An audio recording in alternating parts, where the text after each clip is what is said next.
샬롬.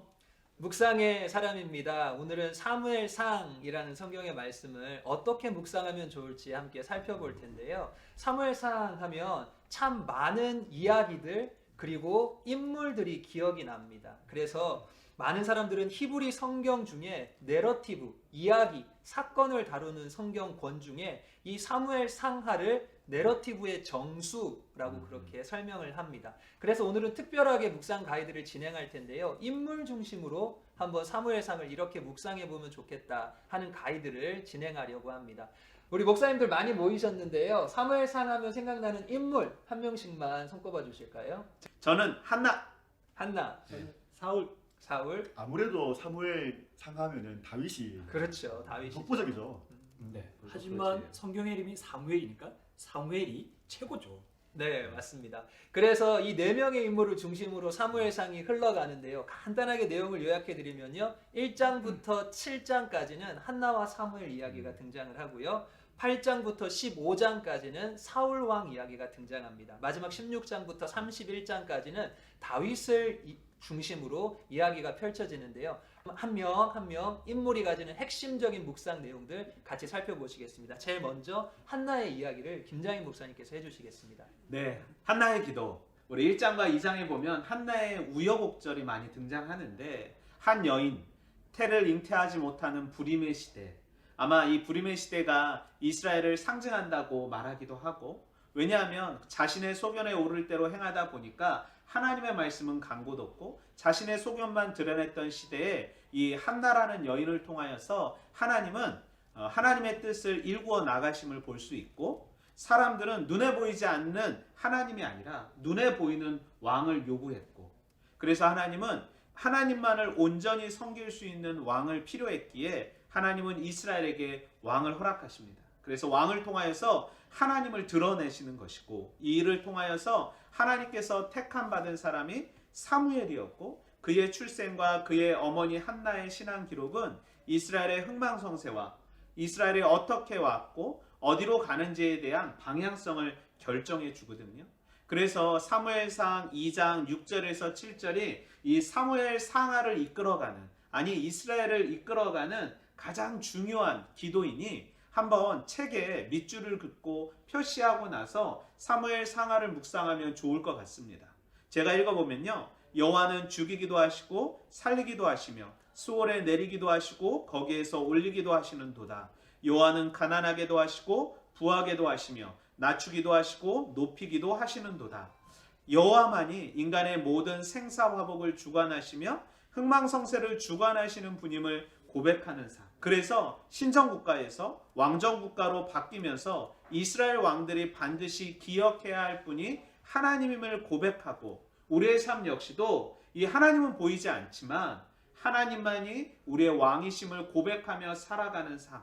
그래서 우리의 삶의 모든 것을 하나님께서 통치하신다는 그것을 알고 기도하며 사는 것. 그것이 한나의 기도가 우리에게 주는 교훈 아닐까 생각됩니다.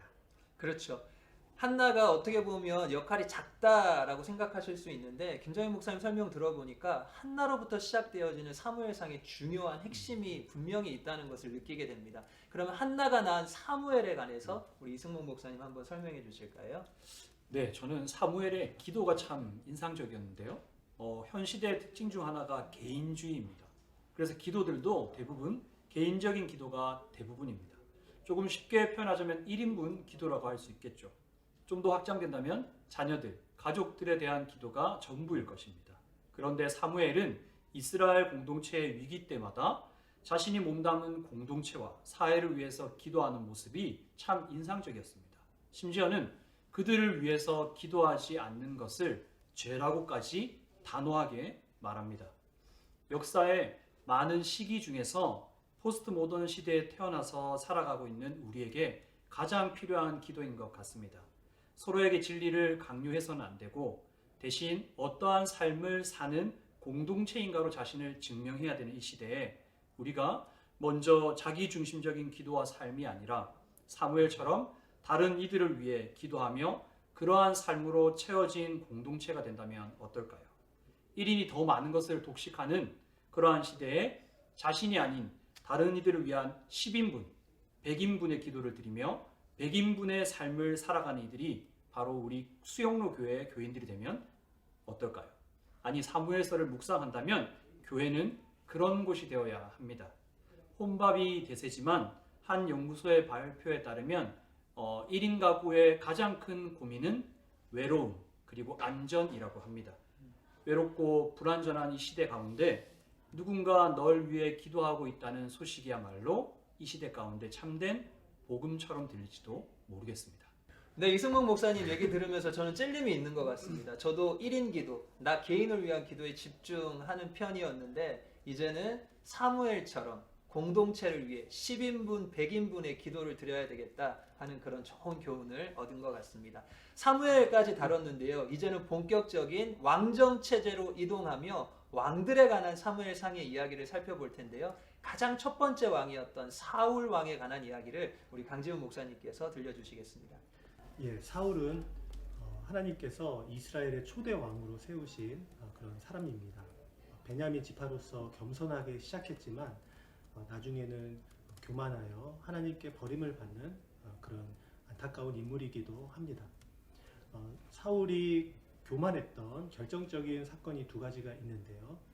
먼저는 블레셋과의 전투에서 사무엘이 늦게 오자 그가 제사장도 아님에도 불구하고 제사를 드리는 이제 그런 죄를 지었습니다. 두 번째는 아말렉과의 전투에서 하나님이 진멸하라고 하셨는데도 불구하고 아말렉의 왕인 아각을 살려주는 그런 죄를 지었습니다. 그때 하나님은 이제 사울이 교만하다 여기시고 그를 버리셨죠.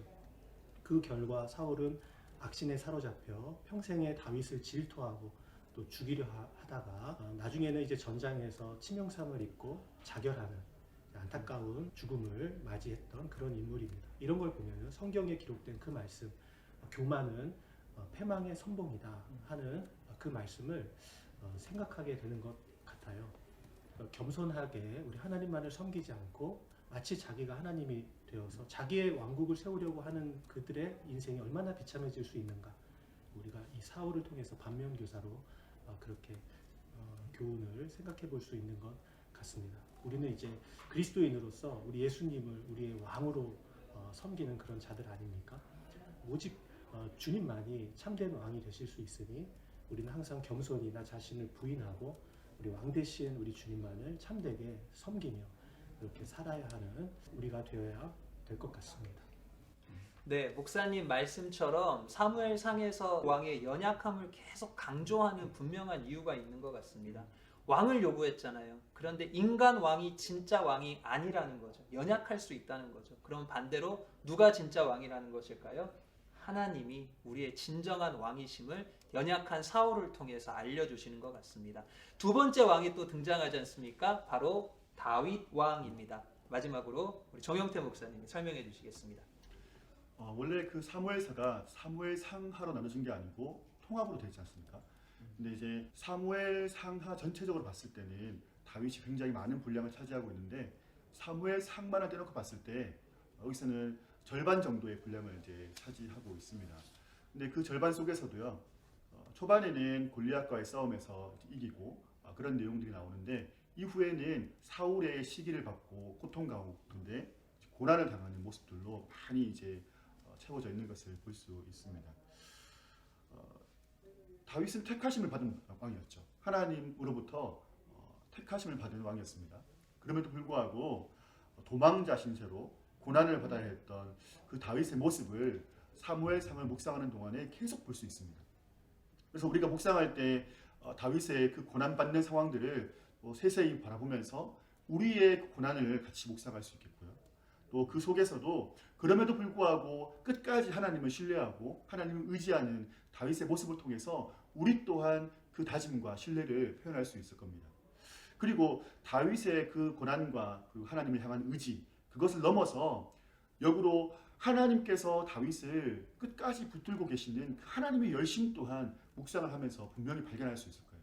동시에 우리를 끝까지 놓지 않으시는 그 하나님, 우리를 끝까지 당신의 영원한 나라 가운데 인도하시는 하나님의 신실하심 또한 만나볼 수 있을 겁니다.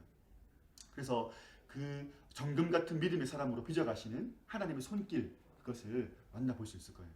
또 하나 이 다윗의 삶을 묵상하면서 우리가 놓치지 말아야 될 것이 예수 그리스도, 그분이시죠.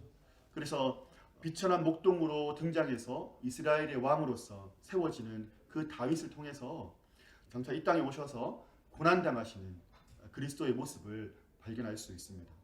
다윗의 일거수 일투족을 통해서 예수님의 그 행적과 같이 비교해 가면서 묵상을 하면 더 깊은 묵상으로, 풍성한 묵상으로 은혜를 받을 수 있을 것 같습니다.